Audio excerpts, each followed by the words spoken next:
And whenever you're ready, you can say hello to Arrow. Arrow, how you doing? Absolutely fantastic. How are you guys doing today? We're doing great, man. And delighted to be here with you. Delighted to be here as well. I'm very excited too. And the reason why is because I'm a tree hugger. I believe in the planet. I want to do everything humanly possible to get the word out there that we got to protect this planet because something's really going wrong right now. It certainly is. And I agree with you. You know, growing up as part of a, family focused on ocean exploration, my grandfather, Jacques Cousteau, my father, Phillipe Sr., had a huge influence on me. And I've had the opportunity to travel over the world and make documentaries and films and work. But 15 years ago, I founded EarthEcho International because I was so inspired by my grandfather, who specifically towards the end of his life, he was really focused on youth and education. Yeah. And he recognized that if we don't invest in education, we can't build a durable environmental movement. And so we founded EarthEcho. We become one of the world's leading ocean education youth leadership organizations, working with 2 million young people in 146 countries. And 4 years ago, we launched the OurEcho Challenge, which is a national STEM competition to engage young people in solving problems in their communities. And we've been cranking away ever since. So we're really excited. Harper, how can we get more students involved in this? Because what I want to do is I want to get them away from their smartphones and their ocular lenses and really put focus on it. I mean, sure, yeah, with the VR goggles, you can have a 3D effect from Mount Everest, but I want them in the real atmosphere. I would suggest that other students lead with what they're most passionate about. Take something that you love and use that to take action in your community. Team Aquabots of the 2020 OurEcho Challenge was really interested in robotics and created a robot to pick up trash. Another team was interested in nature photography and used that as a device to spread awareness.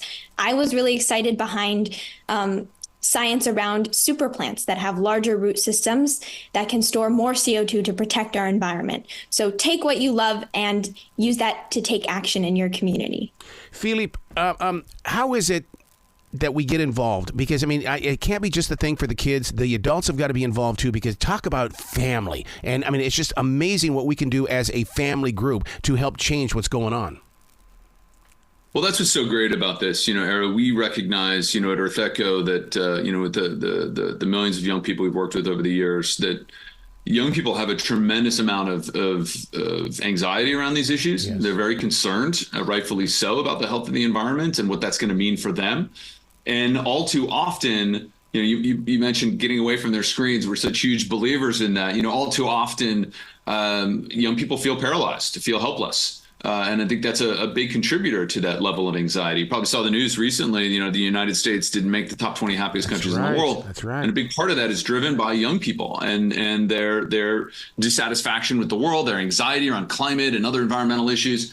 And so what we've recognized is that giving young people agency, some tools and some knowledge and opportunity to get outside, get away from those screens, get outside, build community with their families, with teachers, with their classmates, is really, really powerful. And the innovative, exciting ideas they come up with to solve problems in their communities is inspiring.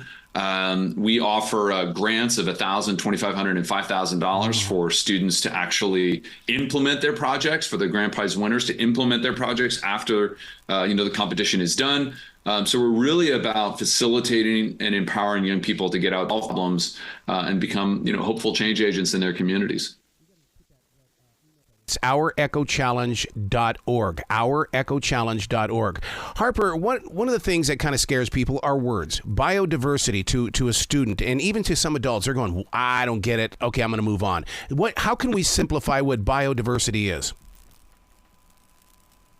Well, biodiversity is really just a healthy balance of plants and animals in an ecosystem. Yep. And really, anyone can join the OurEcho Challenge. It's a great learning opportunity, even if you don't know much about biodiversity in your community. What I've seen is that once students have access to information and ways that they can take action, we don't sit on the sidelines, we jump in. And take action right away. Oh, I can relate with that so much because inside this forest in South Charlotte, I'm in charge of the trees. We have a beekeeper down the street that makes sure, and he'll come up to me and he'll go, "Are you going to thank me for these bees? Because that's why you've got, the flowers on the trees right now." And then we've got somebody that they're building above ground gardens now. I'm so into this biodiversity. Well, it's true. Biodiversity, as I said, it's declined precipitously over the last 40 years or so, 50% in my lifetime. And so we're in a big problem. And it's not just, the stuff out there. We are part of nature. We're part of these systems. We're part of the bees that pollinate our crops for food. Yep. All of these systems we rely on. And, as they collapse, it's a huge problem. And really empowering and getting young people to solve problems in their communities is about building lifelong and engaged learners and change agents in communities and helping them realize that they don't have to just take it. They can be change agents. They can make a positive difference. And that has huge psychological impacts, huge impacts on the health and cohesion of communities. When we come together to solve problems, as opposed to just kind of being depressed about the state of the world without feeling like we can do anything. Solving problems, basically it means we've got to find some solutions, and solutions can't be one-sided. Harper, what would you say is a solution for us? Well, I led Team Super Plants in the first 2020 OurEcho Challenge, and our solution is creating interactive climate modules for elementary and middle schoolers, because we believe that all students should have access to equal information about climate change. Yep. We're also growing super plants, which have naturally larger root systems that can store more CO2 to protect our environment. So that's one solution, but there are many others. Where can they go again? It's OurEchoChallenge.org. But I mean, to create beyond today, beyond this actual challenge that's going on right now, there's got to be a way where they can tap into whatever they're getting their information and to learn more. Yeah, OurEchoChallenge.org is the best place to start. We've got tons of resources, tutorials, how to join the competition to make it really, really easy. The deadline is April 26th. But as you saw with what Harper's done, they started with a team of 3. It's grown to a team of 30 4 years later. They've reached thousands of young people in their communities. So this is really about the spark that ignites and gives an opportunity for young people to ignite and do incredible things. And that's the good news, right?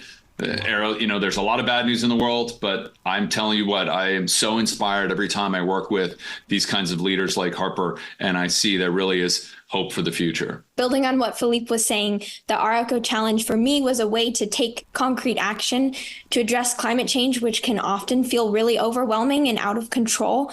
Instead of being paralyzed with fear, it was a chance to feel hopeful. I love it. Please come back to this show anytime in the future, you two. Arrow, appreciate it. We hope so. You bet. You be brilliant today. Thank you. You too, man.